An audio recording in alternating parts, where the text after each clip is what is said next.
So that means that I can't or shouldn't move or refi. And sometimes that's true, but sometimes it's not. Mhm. Right? The buyer pool sees rates that start in the sevens and homes that have sticker prices that they don't love, and it's not their forever home. Mm. So they go online and they look around and they kind of search from afar, but they're never going to connect with a realtor or a lender because they're not ready. Right. And the last thing they want is someone calling them 1,000 times. Right. If they're not ready, which is typically what we do. Right. We've Yeah. conditioned the consumer to stay away from us until they actually need us. And, when we were looking at the infinite, future, sometime mid last year, when Better approached us with the opportunity to help them, because look, I was looking at our team. I'm like, we have some of the best mortgage professionals in the country that we get to partner with at Neo. Yeah. They're just, like everyone else, right? They're not creating the number of at bats or opportunities that we have in the past, right? Mhm. It's just a statistical challenge. Well, Better tells us they're generating 30,000 buyer leads a month.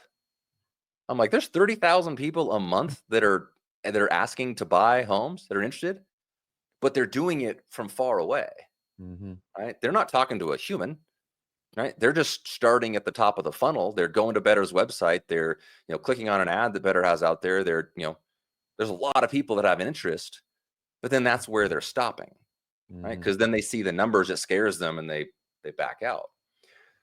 So I said, well, if we can just get to the top of that funnel, right? If we can insert a professional mortgage advisor at the point of curiosity, right? And then tell that client, hey, we're disinterested in the outcome, right? But it's going to be hard for you to get from, I wonder if I can buy a house, to I Mhm. really believe that I should. That's hard for a lot of people. Yeah. We're here to help you figure out if that makes sense or not.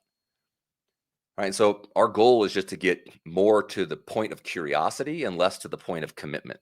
Mhm. Because the point of commitment is going to be harder and harder to come by. But the point of curiosity, apparently, there's tens of thousands of people a month across the country, and there's way more than that, right? At other, that go to Zillow, that go to, Yeah. Bankrate or wherever. So as mortgage professionals and as real estate professionals, we need to ask ourselves, how do we connect with the client at point of curiosity and convince them that we're not going to sell them something, right? Mhm. That we're just going to advise them on if it makes sense, when it makes sense, strategy, timeline, plan, action, because that's what people need the most, right? And Yeah. that's where we need to realize our jobs have fundamentally changed, right? We used to just take someone who wanted to buy a house, Yep. we'd do the paperwork, we'd run the numbers, we'd, you know, educate them on some different loan options, they'd pick one, and we'd close the loan. Yeah. But we didn't need to do the influence part. We didn't need to influence them to make a highly scary emotional decision to, take on something that feels heavy that very few people want to do, right? Like 9 out of 10 people used to want to buy a home if you asked them. Now 1 out of 10. Yeah. So if everyone's not doing it, right, it takes a lot of work to show someone why they actually should, right? And convince them that it is a smart decision for them and their family, short term and long term. That's our job now, Yeah. right? Our job is not what it used to be. It's education, it's analysis, it's advice, and it's planning. But that starts way at the curiosity point, Yeah. right? We just have to figure out how to get there. Yeah. I love it. I saw a stat today. I'm sure you saw it. Was Zillow funded $7 billion in mortgage loans, and you just think about, holy cow! Go back 5 years ago, and they weren't really even sort of on our radars, but not really sure if they were going to do it or not, and figure it out. And you go, well, we could probably all agree they don't have the most experienced or tenured loan officers that we all know out there. No. Traditional kind of retail people, like we went to open houses, we would do sales meetings, all these things. That is not the way a lot of that's been built out. So it just shows you proof of concept. It exists out there. If you can get to top of the funnel and educate, and that's where I want to take this conversation with you is, what do you think the skills that are required since the game is changing? And I agree Yeah. with you. I think you got to be there. What are the skills for that loan officer that they really need to get great at now to play in this space and to be top of the funnel value add? I mean, we could spend another 5 hours on that No. conversation. Um, Let's pick I let's think, pick one and go deep because I have one in my mind, and I'm always just curious, like, what do you think that one is? If somebody's listening, going, okay, Ryan, Brian, like, this is awesome. Well, I'm not good at this yet. What do I need to go get great at? It's almost a an like uh, an order of action where you have to first start by being able to um, really try and help an individual without being attached to the outcome. Like that almost has to be first, because if we're just trying to put a bunch of square pegs in round holes, the client's going to feel it, Yeah. right? They will know if you have sales breath, right? If Mhm. everything you do is like, are you ready? Is now like, are you ready to buy now? This makes sense. Like they'll know that because your energy will come off. So you need to get to a place, and I know it's hard because, financially, a lot of us may not be in a place where we can sit back and, just give good advice and see what happens, right? We kind Sure. of need to push people to close loans. That needs to almost be the first thing that changes. Secondarily, needs to be a really high level of financial acuity, right? We need to really understand holistic personal finance and long-term wealth building. And unfortunately, I think our industry is probably one of the least financially literate, which is insane to say, right? But Mhm.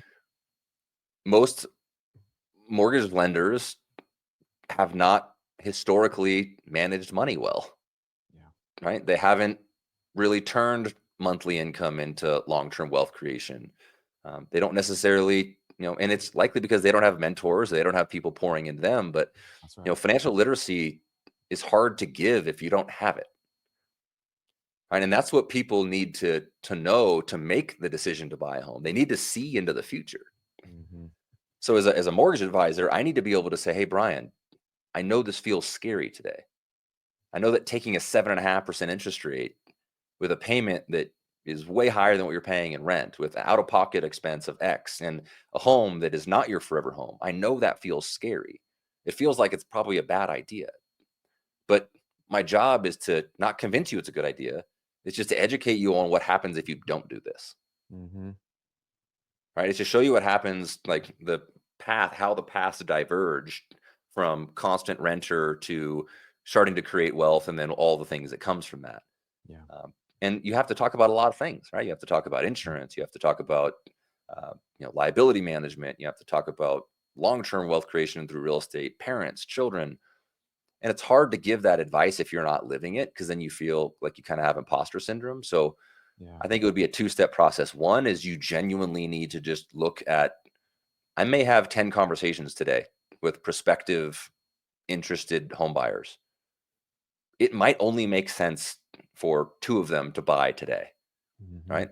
So I need to be okay with the other eight, putting them on a plan and a strategy and a timeline, right? Where they feel supported and cared for, and they know that I'm going to be with them on that timeline.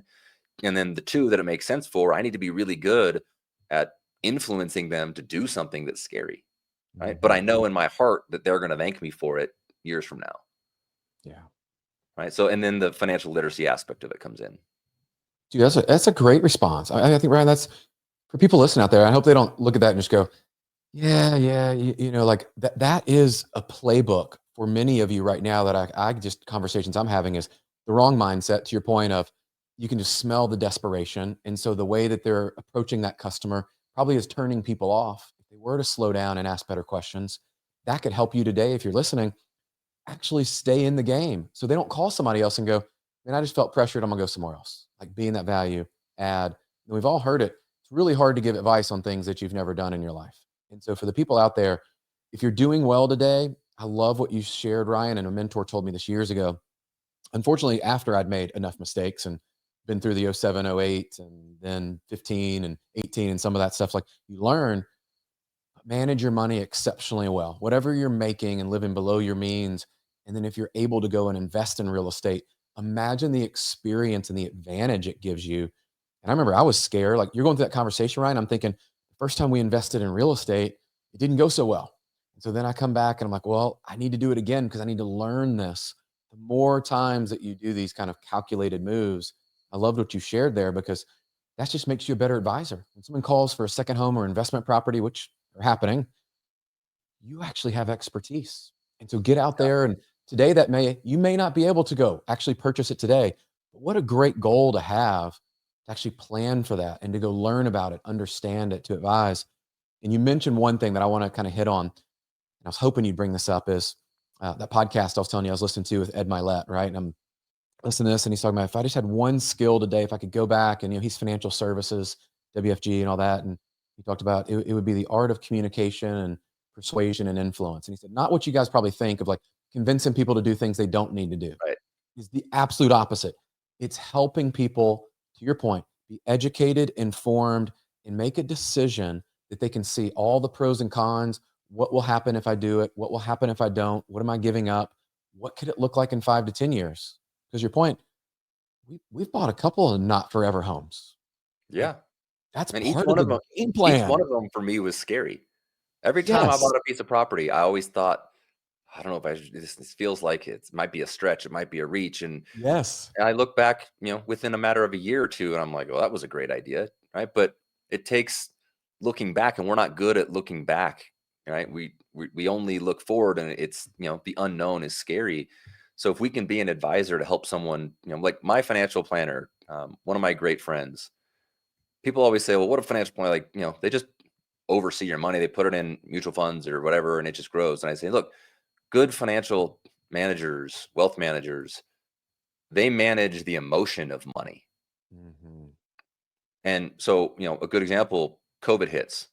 Now, I was one of the guys in 08, 09, and I was luckily very young, but had no money, right? Upside down in my house, in credit card debt. They took my car. Um, and I was, 25, 26. Um, but I vowed, and I saw everything on sale, right? Everything was 50% off, and I Oh, couldn't yeah. do anything with it. And I was like, I'm never going to be in that position again. So the next time that there's a downturn, I'm going to be ready.